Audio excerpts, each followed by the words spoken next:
Baik. Monggo. Puji Tuhan, hari ini kita boleh berjumpa lagi dalam hadirat Tuhan, walaupun via online, tapi kita percaya Tuhan tetap hadir dalam kehidupan kita semua. Semua saudara-saudara, anak-anak saya, warga binaan, dimanapun kalian berada, dan semua saudara yang ada di luar, kita bersyukur karena kita dapat kesempatan untuk kita boleh bertemu lagi belajar firman Tuhan. Bentar. Tema kita hari ini dipilih oleh Pak Filipus, mengalami proses, ya, mengalami proses, jangan banyak protes. Saya ulangi, mengalami proses, jangan banyak protes. Oke, kita belajar itu. Kalau kita mendengar kata proses, coba tolong jawab ya, yang di Facebook, Instagram, Zoom bisa nulis. Kalau kita mendengar kata proses, langsung yang muncul di benak kita itu apa? Ayo, cepat. Proses. Mendengar kata proses, kita mikir apa? Langsung keluar apa? Mana tulisannya? Jangan, nggak boleh protes kok malah protes. Ini. Ya, ayo muncul apa? Sakit, itu. Pak Renaldo Ginting, bapaknya semua orang warga binaan. Ada yang bilang marah dari Mamuju. Ya, ayo. Apa? Kalau mendengar kata proses, muncul apa di benak kita? Ayo, Pak Endro nulis, Pak David Seloy. Apa mikir? Masalah dari Martapura. Masalah. Mikir, khawatir, mikir. Apalagi? Oke, jawabannya salah semua. Menunggu. Ya, dari Ambarawa, menunggu sakit. Beban. Ya, dari Pontianak. Oke, salah semua. Woi, ini dari Kudus. Gimana banjirnya? Ini kebanjiran enggak daerah kalian? Ya, tidak enak, menderita, hatinya terkoyak. Dibentuk, ya, dari Nabire dibentuk. Ya, dari Surabaya, keren. Yang rusak jadi benar. Ya, dari Jakarta, news anchor terkenal. Berat katanya. Oke, salah semua. Yang betul, proses itu indah.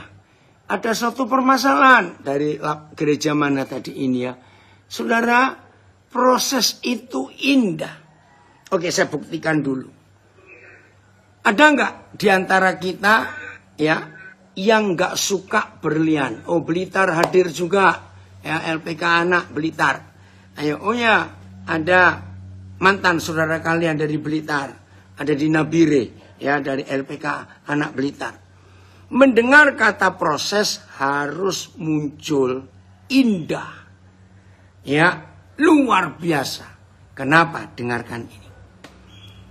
Tidak semua kita bisa beli berlian. Berlian itu mahal sekali. Makin banyak sudut-sudutnya makin mahal. Ya, makin lama proses yang dialami sebutir berlian, makin mahal harganya. Nah, berlian yang mahal itu melewati dua macam proses yang tidak mudah. Dengar baik-baik. Ya, Bengkulu hadir, puji Tuhan. Ya, dengarkan. Tidak semua kita bisa beli berlian karena mahal. Tetapi saya percaya, semua kita pasti suka kalau dapat hadiah berlian. Betul ya? Karena berlian itu barang yang paling mahal. Kualitas nomor 1. Jadi walaupun kita, tolong di mute, dari mana itu? Tolong ya supaya nggak mengganggu. Maka itu saudara, di dalam kehidupan kita, kalau kita tidak bisa beli berlian, tetapi kita pasti suka diberi berlian. Yang Palangkaraya kelas 2A tolong dimatikan speakernya, mikrofonnya supaya nggak ganggu. Yang Palangkaraya saya nggak bisa matikan ini. Kenapa? Oh, malah dua-dua Palangkaraya. Oke, ya. Nah, berlian itu mengalami 2 macam proses yang luar biasa. Betul, Ibu Gembala dari daerah Demak atau Kudus ini ya. Wow, luar biasa. Semakin lama diproses semakin mahal nilainya. Proses pertama yang dialami oleh berlian, yaitu ketika dipres. Saudara, bisa ribuan tahun, bisa ratusan tahun. Ditekan di dalam lapisan tanah yang dalam sekali. Itu proses yang pertama. Akhirnya para penambang berlian menemukan itu. Nah, di Kalimantan Selatan ada satu daerah namanya Martapura. Yang belum tahu supaya tahu hari ini. Di Martapura itu salah satu pusat berlian dan intan yang paling hebat di seluruh Indonesia. Itu Martapura. Nah, di situ pernah ditemukan, berlian apa yang besar sekali? Zaman Presiden Soekarno. Siapa ingatkan saya? Berlian itu diberi nama oleh Presiden Soekarno, intan berlian yang sangat langka. Ya, beratnya, besarnya. Saya nggak tahu sekarang berlian itu ada di mana. Setelah berlian itu digali, ditambang, memang sudah mahal harganya. Tetapi tidak akan lebih mahal lagi kalau dia masih utuh, masih berupa bongkahan. Nah, akhirnya di tangan seorang pemoles berlian. Berlian ini dibentuk, ya, Palembang hadir, puji Tuhan. Berlian ini dibentuk, digosok, dipoles dengan alat-alat yang sangat tajam. Nah, saudara, itulah 2 macam proses sampai bisa jadi berlian. Yang pertama, alam yang memproses dia. Ya, lalu setelah ditambang, digali, ditemukan oleh para penambang berlian, diserahkan kepada seorang ahli pemoles berlian. Nah, terima kasih ini Intan Trisakti. Betul. Makasih Ibu Gembala ini menolong saya. Itu zaman Soekarno namanya Intan Trisakti. Siapa tahu ya besarnya berapa belas karat, besar sekali saudara. Saya nggak tahu ada di mana intan itu sekarang. Jadi setelah alam, Bengkayang hadir, puji Tuhan. Setelah diproses oleh alam, maka tangan manusia yang memproses itu.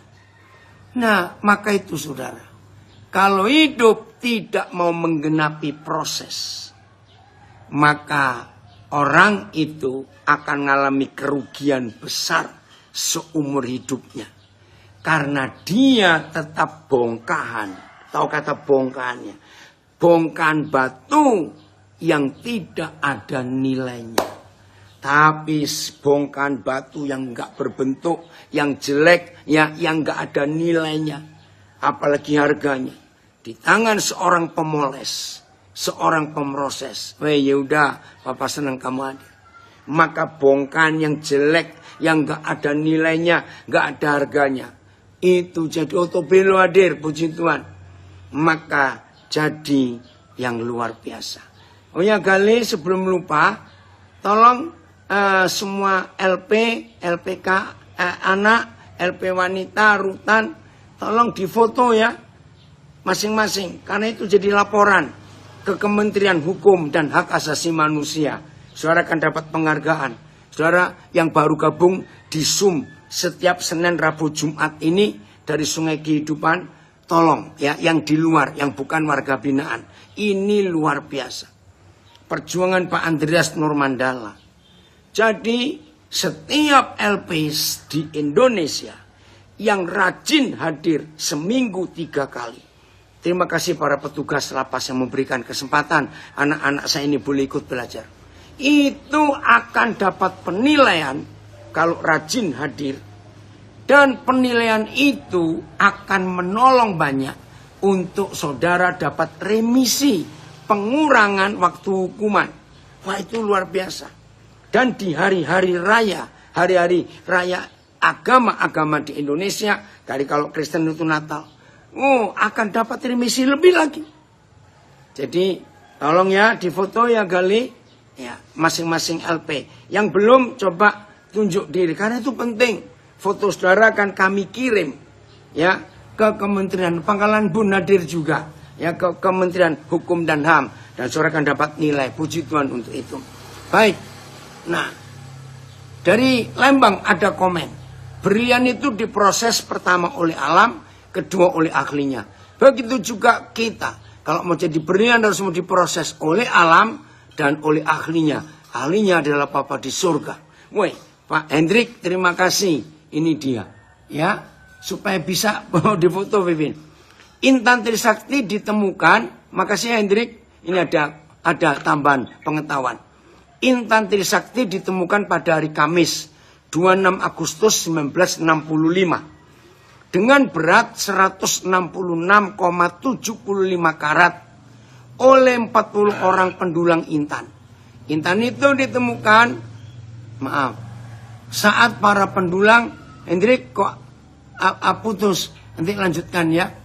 Nah, jadi saudara, hidup ini harus lewat proses.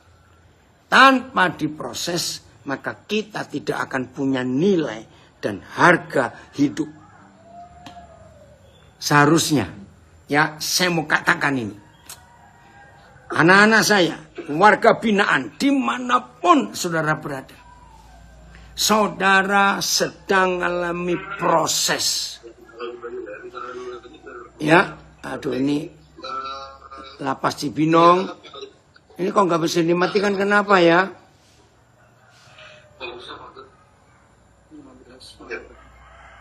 Tangerang, oh ya, oke. Ya, selamat. Saudara, maka itu kalau kita nggak ngalami proses, nggak ada nilai dalam hidup ini. Oh, ada yang tanya, bagaimana cara ngikuti Zoom? Ya, tolong yang di Facebook bisa dibantu, ada linknya. Jadi ada 2 link yang sering kali kami pakai, Jerry. Ya, link pesat dan link SK. Tolong yang di Facebook bisa bantu nulis, siapa ya? Maaf, supaya saya bisa lanjut. Nah, jadi kalau kita nggak ngalami proses, hidup ini rugi. Nah, saudara warga binaan, saudara sedang ada di lubang batu penggalian, dan tangan Tuhan sedang memproses saudara di tempat yang tidak enak itu. Citaur senang sekali Papa kamu hadir untuk belajar lagi. Nah, proses yang Tuhan sediakan buat kita. Kita tidak bisa memilih. Oh, RP Martapura. Oh, ya. Enggak, ini yang di Facebook ya, yang cari. Saudara dan saya tidak bisa memilih alat apa yang dipakai oleh Tuhan untuk memproses hidup ini. Dengarkan kalimat ini. Kita tidak bisa memilih alat yang dipakai Tuhan untuk memproses hidup kita. Kita nggak bisa milih. Tolong tayangkan. Oh, makasih Aan. Itu Jerry. An bisa ditulis saja nggak An? Nggak usah pakai link itu supaya saudara kita ini nggak kebingungan. Ya, misalnya SK linknya nomor sekian, passwordnya apa, pesat nomor sekian. Ya, Pak Filipus, oke ya. Tolong tayangkan ayat Amsal berapa itu saya lupa. Besi menajamkan besi, manusia Jogja hadir, LPKA Jogja. Woi anak-anak di Jogja, Papa senang sekali kalian ikut belajar. Amsal berapa? Tolong catat, tolong tayangkan kali. Besi menajamkan besi, manusia menajamkan sesamanya. Oi, orang hebat ini. Wendra dan Steven ikut hadir belajar. Saudara, kalau kita tidak mau diproses, hidup kita nggak ada nilainya. Oh, terima kasih Sarbi dan Yosep sudah nayangkan ini ya. Amsal, kita lihat Amsal ini. Terima kasih. Mana ayatnya? Amsal berapa? Tadi itu 27 ayat 17. Lihat ya, Amsal. Siap-siap ku getok dengan besi. Oh, awas ya. Oke, Pak Pendeta Agus Endarsa, luar biasa. Besi menajamkan besi, manusia menajamkan sesamanya. Terjemahan lain. Besi menajamkan besi, dan orang menajamkan wajah sesamanya. PS, sebagaimana baja mengasah baja, begitu pula manusia belajar dari sesamanya. TSI, seperti besi diasah dengan besi agar menjadi tajam, demikianlah sesama kawan. Tolong, ini warga binaan paling bagus ini untuk mengerti terjemahan sederhana Indonesia. Seperti besi diasah dengan besi agar menjadi tajam, demikianlah sesama kawan saling mengasah agar semakin baik. Hebat. Maka itu yang satu sel, ya, ada 20 orang, ada 10 orang, ada yang cuma 5 orang. Itu saling diasah, saling menggosok, saling tersinggung. Nggak apa-apa. Justru di situ kita makin disempurnakan. Ya, VMD ya, sepotong besi menajamkan besi lainnya. Demikian juga orang yang bersahabat, saling mengingatkan. FIA, sama seperti besi menajamkan besi, demikian pula orang saling menajamkan pikiran dalam pembicaraan yang akrab. Terima kasih Tuhan. Ya, itu luar biasa. Jerry, WA-mu mana? Kok nggak ada nomornya? Ya, coba dicatat Jerry. Jadi saudara, alat yang paling indah yang Papa pakai untuk memproses hidup kita. Dengar baik-baik. Alat yang paling indah yang Papa pakai untuk memproses hidup kita adalah saudara-saudara yang dekat dengan kita. Makasih dari Jailulu hadir, ya Pak Niki awal. Jadi kalau ada orang, rekan, sahabat, saudara yang dekat-dekat dengan kita, yang ada di seputaran sekeliling hidup kita, tiba-tiba Tuhan pakai dia jadi alat untuk menggosok kita. Bersyukur, jangan ribut, apalagi ajak bertengkar, apalagi ajak berkelahi, jangan. Tuhan izinkan saudara-saudara kita itu untuk menjadi alat untuk mengasah kita, menggosok kita, supaya kita ini benar di hadapan Dia. Singkawang hadir, puji Tuhan. Iya. Maka itu saudara harus, Pauwat tuh, ya ini dari Gorontalo ini. Puji Tuhan. Tolong Gali kamu bantu Papa supaya yang masih dibuka itu di mute. Ya. Gali, tolong perhatikan, kamu sering ngecek itu supaya Papa nggak terganggu ini. Ya, oke. Ya. Maka itu siapa yang tadi pagi, saya nggak bilang kemarin, nggak bilang minggu lalu, yang tadi pagi. Pagi-pagi bangun, enak menikmati hadirat Tuhan. Kita menyembah, memuji, kita merenungkan firman. Baru 1 menit selesai. Tiba-tiba ada orang di sekitar kita. Maki-maki atau bentak-bentak tanpa ada apa-apa. Senyum. Bilang terima kasih saudara. Saudara menggosok saya, saudara menyemurkan saya. Nanti dia pasti bingung. Loh, kok malah berterima kasih? Nah itu dia. Justru itu kesaksian. Aduh, itu luar biasa. Ya, terima kasih Pak Akoy, saya lupa, enggak tahu siapa ini. Ya terus kita belajar untuk mengenal Tuhan. Bersyukur, terima kasih Tuhan untuk dia. Nah ini dia, ini alat gosoknya. Yang kau pakai sebagai alat untuk membuat aku kinclong. Ini Ibu Gembala ini dari Demak. Bisa nulis seperti itu, betul. Harus berterima kasih kepada orang-orang yang Tuhan kirim jadi alat untuk menggosok kita. Supaya kinclong. Tahu kata kinclong? Bisa bling-bling begitu loh. Itu saudara-saudara kita. Nah pada alat-alat yang Tuhan kirim seperti itu. Kita harus baik-baikin dia ya. Kita harus rajin-rajin nyapa dia. Kalau seminggu dia nggak nongol, kangen. Bilang, kemana orang itu? Mana alat gosok hidupku? Kok nggak muncul lagi? Sudah seminggu ini. Nah, keren ya. Kalau itu terjadi di hidup kita, wah, maka siap kita dibentuk. Jadi besi menajamkan besi. Sesama kita menajamkan, memoles, membentuk kita, memproses kita. Itulah cara Tuhan. Lihat Yesus Tuhan kita. Maaf ya, jangan saudara mikir yang macam-macam. Apa yang terjadi kalau Tuhan Yesus tidak milih Yudas jadi muridnya? Renungkan. Apa yang akan terjadi kalau Tuhan Yesus tidak milih Yudas untuk jadi salah seorang muridnya? Waduh, ini siapa ya? Peter, Sena, Ursia. Lupa saya. Terima kasih untuk doanya. Ya, glowing. Oh ya, Ibu Gembala dari Medan. Kinclong itu glowing gitu ya. Wah, bukan pakai skincare ya. Maaf. Kalau cuma pakai skincare, itu yang di luar. Oh, lapas ragen hadir. Puji Tuhan. Tapi ini alat yang dipakai untuk menggosok karakter kita. Puji Tuhan untuk itu.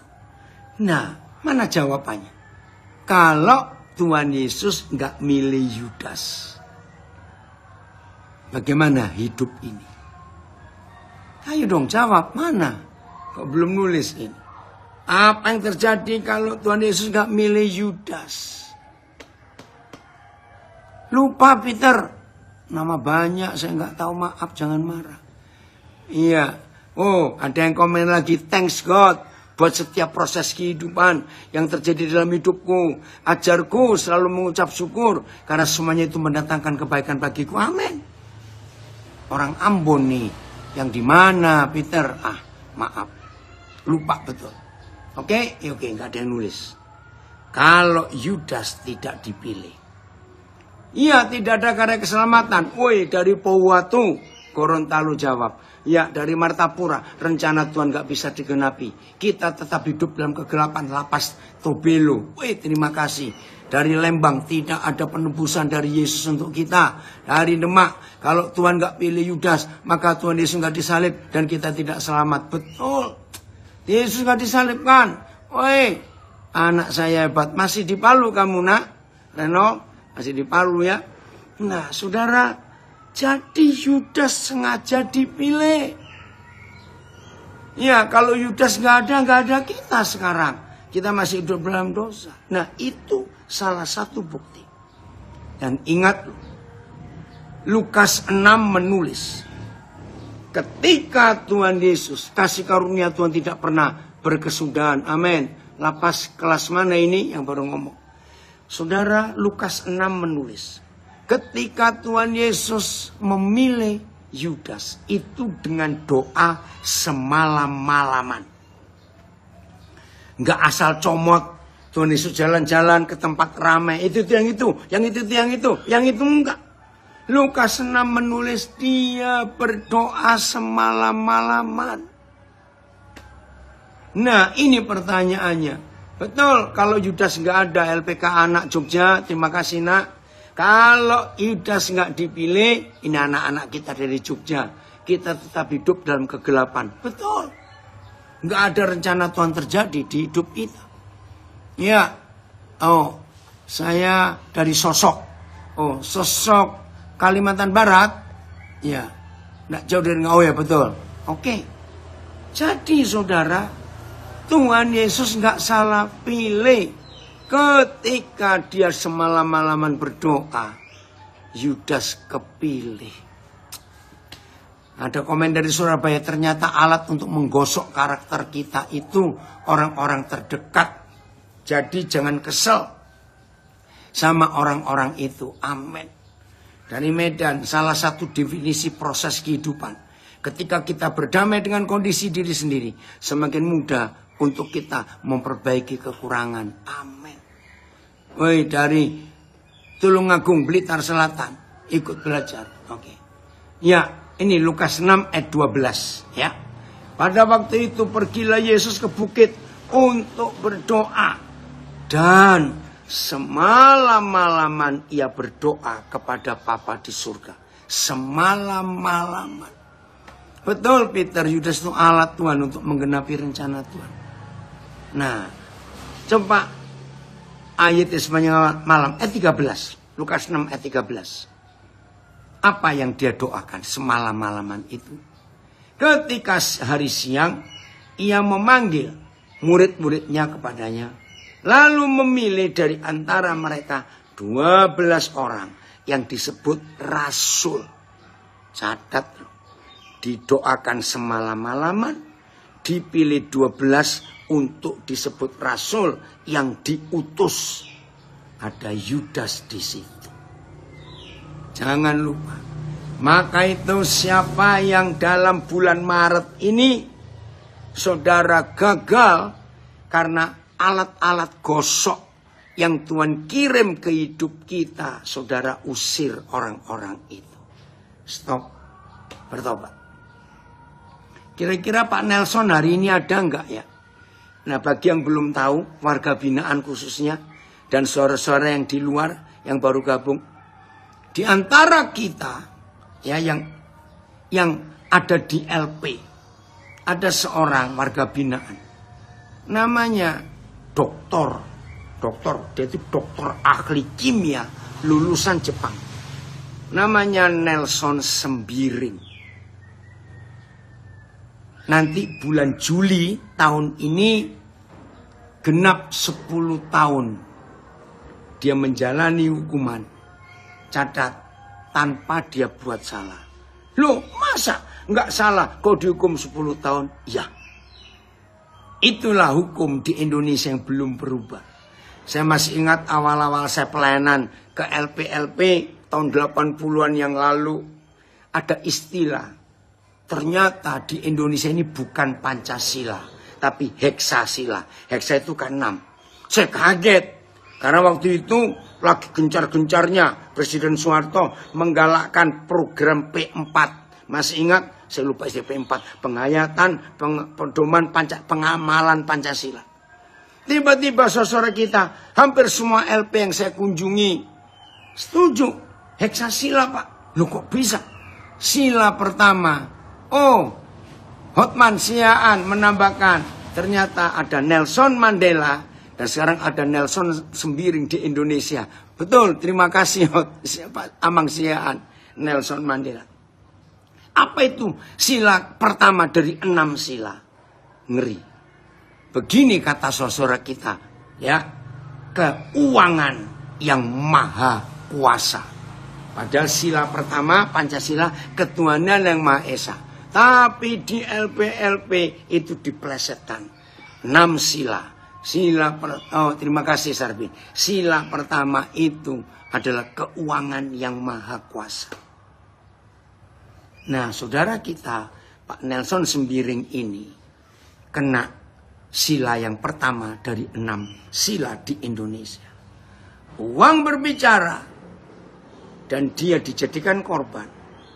Karena yang buat kesalahan itu orang kaya dan punya jabatan penting di salah satu provinsi di Indonesia.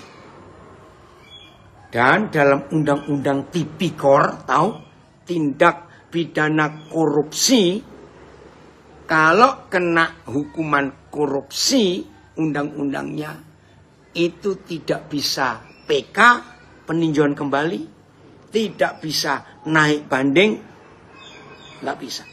Dalam undang-undang Tipikor di Indonesia, siapa yang terbukti bersalah, walaupun buktinya tidak sah dan tidak ada, asal punya duit, orang bisa jebloskan yang lain.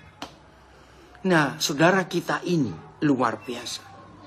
Ternyata, selama dia awal-awal di penjara, dia stres, wajar namanya manusia. Sampai istrinya sakit, meninggal waktu dia suami ini masih di penjara. Anak-anaknya lulus, ada yang sudah menikah tanpa orang tuanya. Tapi Pak Nelson tidak nyerah. Kalah dalam proses hidup yang dia jalani, dia nggak pernah protes. Karena memang nggak bisa protes. Karena undang-undang Tipikor itu kejam sekali. Ya, oke? Nah, ternyata Tuhan beri hikmat dia. Sehingga ilmu doktor kimia yang dia pelajari di Jepang. Dan dia cukup lama tinggal di Jepang. Dan dia belajar tentang pembuatan tahu sistem Jepang. Namanya Nigarin. Inilah satu-satunya tahu di seluruh dunia. Bukan cuma di Indonesia. Satu-satunya tahu di seluruh dunia. Yang tidak menggunakan cuka. Kerennya adalah tahu Nigarin buatan Dr. Nelson Sembiring yang ada di LP Porong, Jawa Timur. Satu-satunya. Catat itu. Apa bedanya tahu yang dipakai cuka dan tahu yang Nigarin? Bedanya cuma satu. Ya. Suara siapa ini? Kali jangan ribut. Ya. Tahu yang pakai cuka itu tidak baik untuk kesehatan. Ya, akan mengganggu lambung, mah. Nah, Pak Nelson ini karena belajar di Jepang, dia menggunakan air laut dalam. Maka itu namanya Nigarin. Sekarang saudara, tahu buatan Pak Nelson Sembiring, dan catat, pabrik tahu tersehat di dunia ini. Pabriknya di dalam lembaga pemasyarakatan Porong, Jawa Timur. Luar biasa. Sehingga LP Porong dapat penghargaan berkali-kali. Pertama dari Kementerian Hukum dan HAM. Dapat penghargaan apa? Penghargaan bahwa satu-satunya LP di Indonesia yang makanannya paling sehat karena pakai tahu Nigarin. Begitu pula mendapat penghargaan satu-satunya LP di dunia, bukan cuma di Indonesia, yang ada pabrik tahu. Dan hasil tahu dari LP Porong ini sudah keluar hampir ke semua rumah sakit di Surabaya. Pakai tahu Nigarin karena sehat. Dokter-dokter, para ahli gizi sudah menentukan dengan tes lab yang luar biasa. Ini tahu paling sehat. Bahkan sudah diproduksi setiap hari. Saya sayang Pak Nelson nggak ada ini. Setiap hari saya nggak tahu laku berapa ribu potong tahu dari dalam LP. Unik, tapi ini nyata. Dan sudah dikeluarkan sampai ke seluruh Indonesia. Dikirim, saya berapa kali itu sudah makan tahu itu. Hebat sekali. Nah, inilah proses. Tapi Pak Nelson tidak protes. Karena protes pun gak bisa. Dia kalah kekuatan, kalah uang, kalah posisi, kalah semuanya. Tapi dia nikmati proses itu. Sehingga sekarang LP Porong ini, waduh gak tahu sudah dapat berapa banyak penghargaan. Karena ada seorang anak Tuhan yang mau menyerah. Dalam proses itu, diam saja. Betul Bu Gembala, ini Ibu Gembala merinding saya mendengarnya. Mau menangis terharu, Tuhan luar biasa. Tak terselami jalannya. Betul, hebat sekali. Betul, Senta dari Manado, hebat. Lewat Pak Nelson, Indonesia jadi berkat. Betul. Nah, ini kan bulan Juli akan bebas Pak Nelson. Yang mengherankan, keputusan ya LP Porong, walaupun Pak Nelson sudah bebas, tapi tetap pabrik tahu Nigarin akan berproduksi rutin di LP Porong. Dan bahkan Pak Nelson nanti Klosdo punya rencana akan buat pabrik tahu. Wih, luar biasa. Francisco, Papa senang sekali kamu muncul, sudah lama ini gak muncul. Nah, kalau Pak Nelson tidak mengalami proses difitnah dan dijebloskan 10 tahun hukumannya, dan dia protes, pasti ceritanya akan lain. Maka itu saudara yang sedang mengalami proses, anak-anak saya semua warga binaan, nikmati dulu. Kalau ada di antara kita yang sedang tidak di dalam, ya, tapi saudara difitnah orang, dituduh orang, ya disalahkan orang, ditipu orang, disakiti orang. Mengapa Tuhan Yesus mengajar? Berkati musuh-musuhmu. Doakan orang yang membenci kamu. Mintakan berkat untuk orang yang mengutuki kamu. Itu kan hukum yang aneh. Justru itu yang Tuhan izinkan. Membentuk kita. Maaf, saya cuma cerita saja ya. Nanti bulan Agustus tahun ini bersama istri saya, ya saya akan mensyukuri 52 tahun. Saya menjadi rekan sekerja Tuhan. Nah, hampir 52 tahun ini saya nggak ngitung, saudara. Berapa banyak proses yang saya alami. Tapi saya pernah ingat satu proses yang unik. Hadir Sidoarjo, ya gereja kelas 2A Sidoarjo, puji Tuhan. Tapi ingin saya cuma cerita. Tahun 80-an pertengahan, saudara. Waktu itu salah satu menteri yang dipilih, diangkat oleh Pak Soeharto. Ya namanya menteri, saya lupa singkatannya, Kopkamtib. Itu Pak Sudomo. Tahun 80-an. Nah saya nggak tahu itu ide dari mana. Ya Pak Soeharto itu kok punya dendam, maaf ya, kepada orang-orang yang tertuduh ex-PKI waktu itu. Nah ini ringkas cerita, saudara.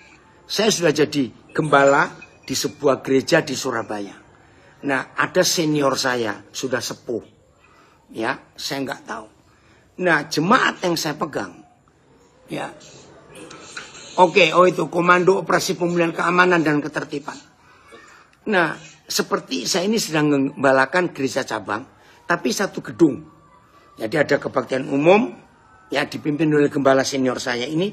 Lalu saya di kebaktian yang cabang. Ternyata Tuhan berkati. Kebaktian yang saya pegang, ibadah yang saya pegang jauh lebih maju dari jemaat induk. Maaf. Selawi hadir, puji Tuhan. Termasuk uang persembahan. Lipat-lipat ganda dari ibadah induk.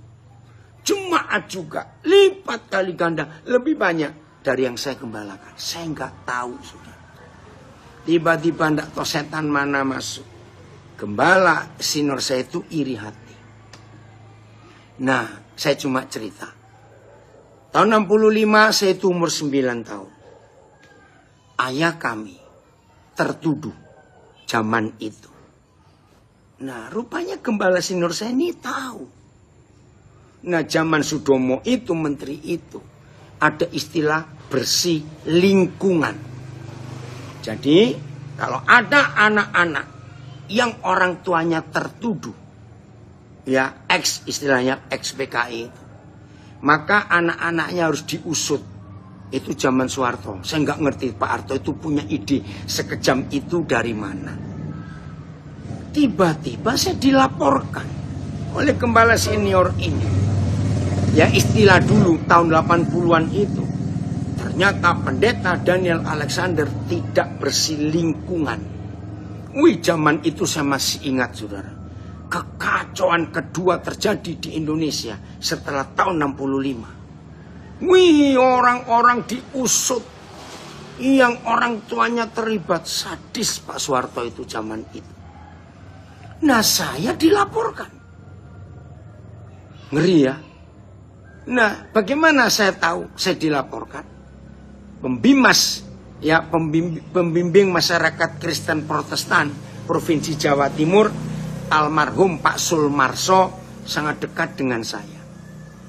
Tiba-tiba dia yang memberitahu, karena dia juga kaget.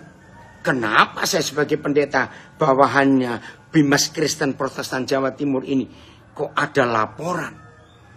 Nah, saudara diusut. Ini Pak Sulmarso yang bela saya luar biasa. Nggak mungkin anak umur 9 tahun waktu peristiwa itu terjadi. Saudara, betapa sadisnya senior saya ini, gembala loh. Ngeri sekali.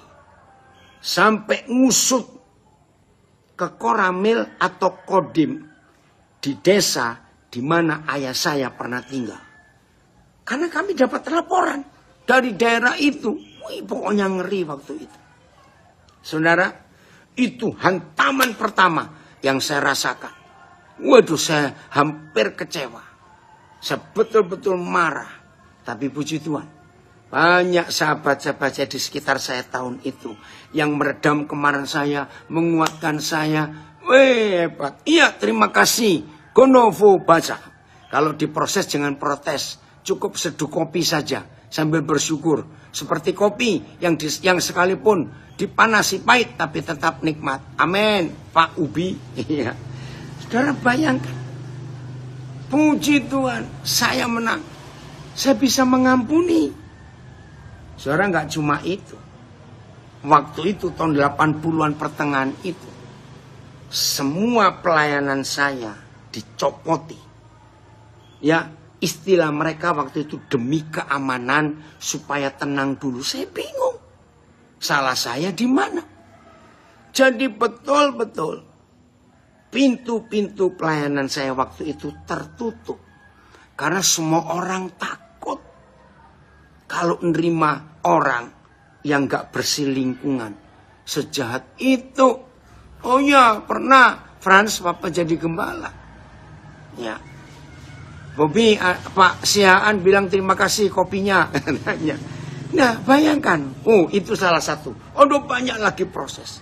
Karena kalau saya tidak diproses sejak tahun pertama saya jadi sahabat Tuhan Yesus, rekan sekerjanya, maka saya tidak akan jadi seperti ini. Wow, ini Pak Paulus Wiratno, puji Tuhan.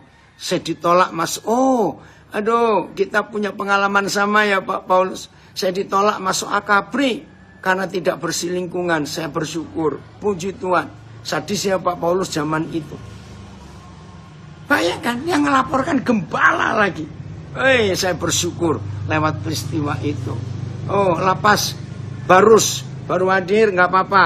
Puji Tuhan, yang penting bisa hadir. Tolong difoto ya Gali. Nah, saudara, ayo. Halo, siapa ini? Ibu Tangke. Terima kasih firman-Nya, sangat menguatkan. Apakah Bapak sedang live di Nabir? Iya, ini kami sedang di Nabire sekarang, Ibu Tangke.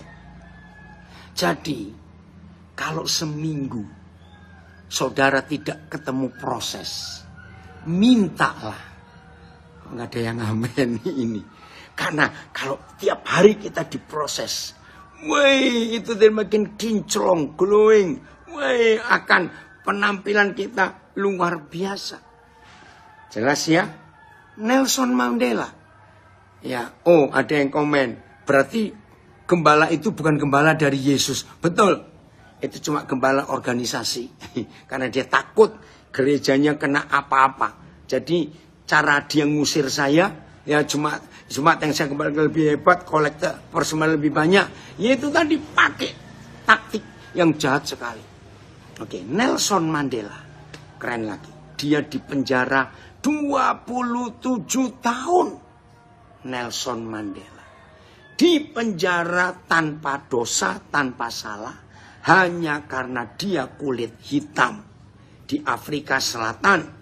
Karena pemerintahnya kulit putih yang rasialis. Tapi selama di penjara 27 tahun itu, Nelson Mandela tidak dendam. Tidak dendam. Justru di situ Tuhan menemui Nelson Mandela. Maka itu ketika dia bebas, dia langsung buat rekonsiliasi pada pemerintah yang memenjarakan dia. Dan gak lama setelah itu, dia menjadi presiden penduduk asli Afrika Selatan yang pertama. Wih, itu kisahnya luar biasa. Amin. Ya, Porus. Terima kasih firman-Nya mengingatkanku untuk lebih bersyukur lagi ketika hidupku Tuhan proses. Amin. Wih, iya, Lydia sahabat baik saya ini senang dengar dan mengajar tentang proses. Salam kangen dari Toraja. Salam balik juga. Oke, saudara, jadi kalau kita hidup dalam kebenaran, proses itu indah, bukan berat. Jadi Nelson Mandela akhirnya jadi berlian, jadi permata yang tetap bercahaya sampai hari ini. Walaupun dia sudah meninggal. Ya, saya lupa tahunnya, tapi saya ingat dia meninggal 5 Oktober 2000 berapa ya waktu itu. Nah, maka itu kalau sekarang ini saudara menghadapi proses, nikmati. Karena Tuhan memberikan kita kemuliaan. Betul, dari Medan. Proses from grace to glory. Dari anugerah menuju ke kemuliaan. Betul. Itulah proses yang Tuhan sediakan buat kita semua. Oke, kita baca ayat yang berikut lagi. Bagaimana Tuhan mengizinkan proses itu. 2 Korintus 12. 5 Oktober, bukan Desember, Sarbi. Ya, 2013. Oke ya. Kita buka 2 Korintus 12. Ayat 9. Ini dia cara kita bersyukur terhadap proses. Memutuskan, ini komen bagus di Instagram. Memutuskan masalah itu bukan masalah. Itulah anugerah. Woi, terima kasih Gus. Memutuskan bahwa masalah itu bukan sebuah masalah, itu namanya anugerah. Oke. Lihat 2 Korintus 12 ayat ini 9 ya. 9 ya kali, Joko. Tetapi jawab Tuhan kepadaku, cukuplah kasih karuniaku bagimu. Sebab justru dalam proseslah, saya ganti, kuasaku menjadi sempurna. Sebab itu, terlebih suka aku bermegah dalam prosesku, supaya kuasa Kristus turun menaungi aku. Luar biasa ini saudara. Kalau kita dalam proses itu. Coba ayat 7-nya. Ini bentuk proses yang dialami Paulus. Ya, dari Pontianak ada komen. Ketika kamu sedang mengalami proses, Tuhan tahu bahwa kondisimu sedang sakit. Dan Tuhan tahu kamu kuat menjalani karena kamu hebat. Hebat dengan penuh rasa sabar dan tetap kuat dalam Tuhan. Amin. Saudara, yang saya baca ini adalah komen saudara kita dari Rutan kelas 2A Pontianak. Terima kasih, saya nggak tahu siapa namanya. Bayangkan dalam rumah tahanan ada saudara kita yang menulis, ketika kita sedang mengalami proses, Tuhan tahu bahwa kondisi kita sedang sakit. Dan Tuhan tahu kita kuat menjalani karena kita hebat. Hebat dengan penuh rasa sabar dan tetap kuat dalam Tuhan. Amin. Paulus menulis banyak surat justru dari dalam penjara. Dan supaya aku jangan meninggikan diri karena pernyataan-pernyataan yang luar biasa itu, ini prosesnya Paulus. Maka aku diberi suatu duri di dalam dagingku, yaitu seorang utusan iblis. Saudara, saya baca ini menarik. Paulus nggak berkata, yaitu iblis. Saudara baca baik-baik. Seorang. Berarti setan yang memakai manusia, bisa sahabat kita, orang terdekat dengan kita, seorang utusan iblis. Itu yang dipakai untuk menjadi alat proses kita. Untuk menggocok aku. Supaya aku jangan meninggikan diri. TSI-nya. TSI-nya. Naik lagi, ini siapa, Gali atau Yosef? Oke ya, TSI. Lagi pula, supaya saya tidak menjadi sombong. Karena hal-hal luar biasa yang Tuhan nyatakan. Maka saya diberi suatu penyakit yang menyiksa tubuh saya. Tuhan mengizinkan Satanas mengirim penyakit itu untuk memukul saya, untuk memproses saya, supaya saya tidak terlalu membanggakan diri. Amin. Dari Powatu, amin. Dari Martapura, ikuti proses, jangan protes. Tetap sederhana, tetap taat, tetap setia. Puji Tuhan. Bayangkan seorang Paulus. Salah apa? Sampai lapas Klaten. Amin. Seorang Paulus. Salah apa? Sampai ngalami itu. VMD. Aku tidak boleh terlalu bangga atas hal yang luar biasa. Amin. Karangasem yang ditunjukkan kepadaku. Sehingga hal yang menyakitkan diberikan kepadaku. Proses. Malaikat setan diutus untuk memukul dan menahan aku. supaya jangan terlalu bangga. Dari Ambon, proses itu bagian dari pembentukan karakter hidup kita untuk menjadi pemenang dan melihat kemuliaan Tuhan. Betul, Roma 8 ayat 28. Terima kasih Bapak. Mana FIA? Tetapi ingin saya katakan, karena pengalaman-pengalaman itu hebat sekali. Maka Tuhan takut kalau saya menjadi besar kepala karenanya. Jadi diberikanlah kepada saya suatu penyakit yang sampai sekarang menjadi duri dalam daging. Yaitu utusan iblis untuk menyakiti dan mengganggu saya, memproses dan menurunkan harga diri saya. Menurunkan harga diri. Wih, hebat sekali. Jadi proses itu indah. Jangan kita nolak. Ada yang tanya, banyakan yang jatuh dalam proses tergantung orangnya. Ya, Israel gagal dalam proses 40 tahun karena suka protes. Maka itu yang tanya ini saya jawab. Kalau saudara dan saya ketika sedang diproses tidak protes, maka proses itu akan cepat selesai. Lalu naik proses berikut, selesai lagi, naik lagi proses berikut. Sampai ujung proses itu, saudara dan saya sudah serupa Kristus. Jadi jangan takut. Oke, sekarang ayat 8. 2 Korintus 12 ayat 8. Iya, sadar karena seizin Tuhan. Ayat 8. Mana ayat 8? Ya. Nah, bayangkan salah apa Paulus? Tentang proses itu, aku sudah 3 kali berseru kepada Yahweh Tuhanku supaya utusan iblis itu mundur daripada. Berarti saudara, Paulus sempat mengalami kelelahan, hampir gagal. TSI, sudah 3 kali saya memohon kepada Yahweh supaya dia menyembuhkan saya dari penyakit itu.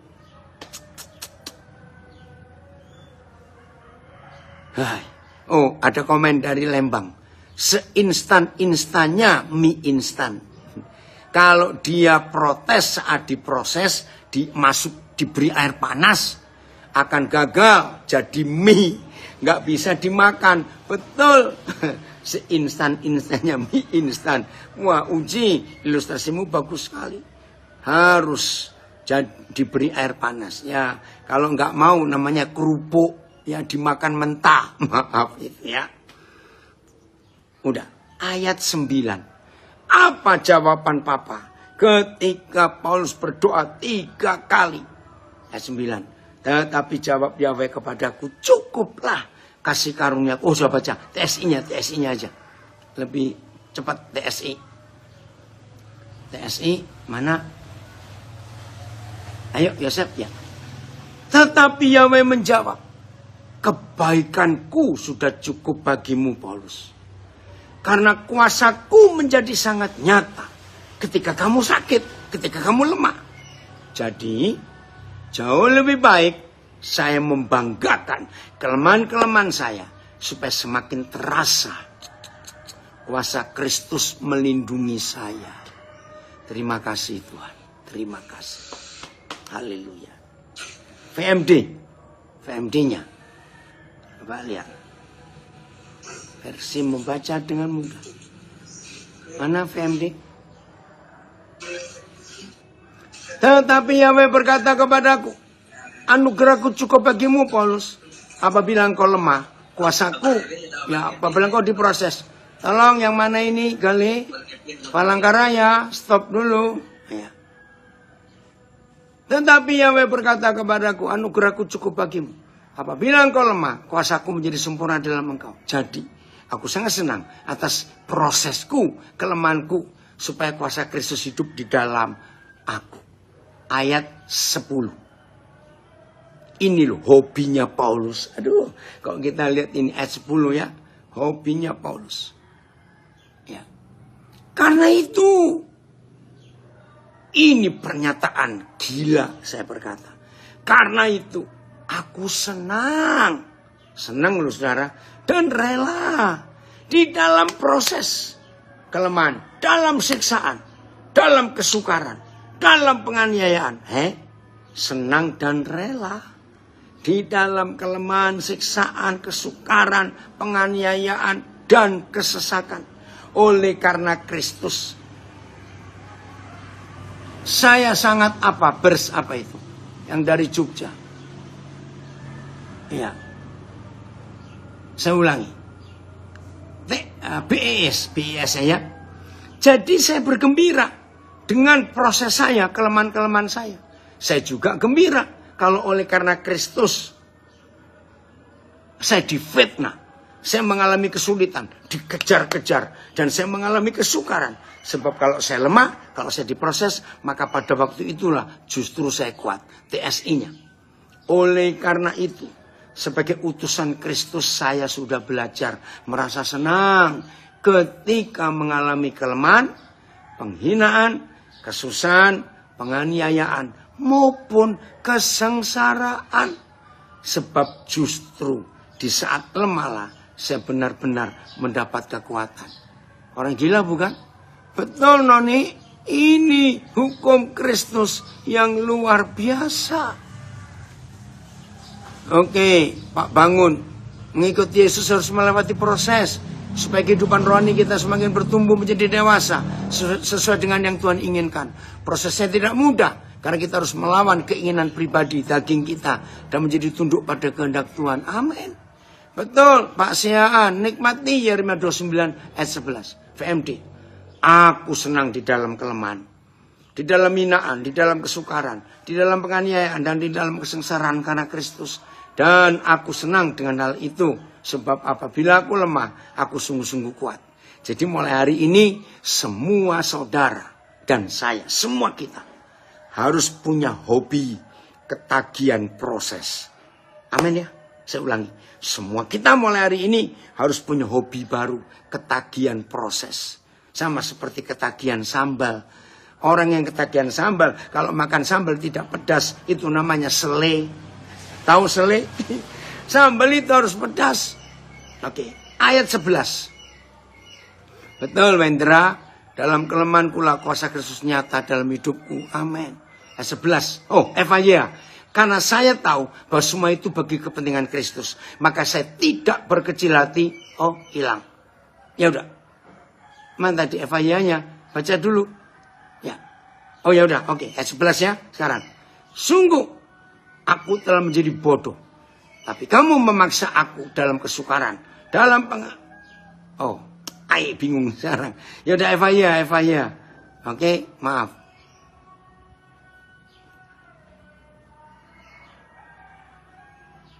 Iya, harus ketagihan proses. Ya. Sungguh aku telah menjadi bodoh. Tapi kamu yang memaksa aku. Sebenarnya aku harus memuji. Sebenarnya aku harus kamu. Oke, maaf. Ini karena delay. Jadi, ya udah saya baca Evaya yang ayat 10. Karena saya tahu bahwa semua itu bagi kepentingan Kristus. Maka saya tidak berkecil hati mengenai duri itu. Keren ya? Saya nggak berkecil hati karena proses itu. Dan mengenai penghinaan, mengenai kesukaran, serta penganiayaan. Sebab apabila saya lemah, saya diproses, maka menjadi kuat. Makin sedikit yang saya miliki, ini kalimat hebat. Makin sedikit yang saya miliki, makin banyak saya menggantungkan diri kepadanya. Terima kasih Bapak untuk hidup yang luar biasa ini. Jadi saudara, jangan bangga kalau cuma jadi beling. Saya ulangi, jangan bangga kalau cuma jadi beling. Setuju? Beling itu kinclong juga. Beling itu beling-beling juga kalau kena saya. Tapi nggak ada nilainya.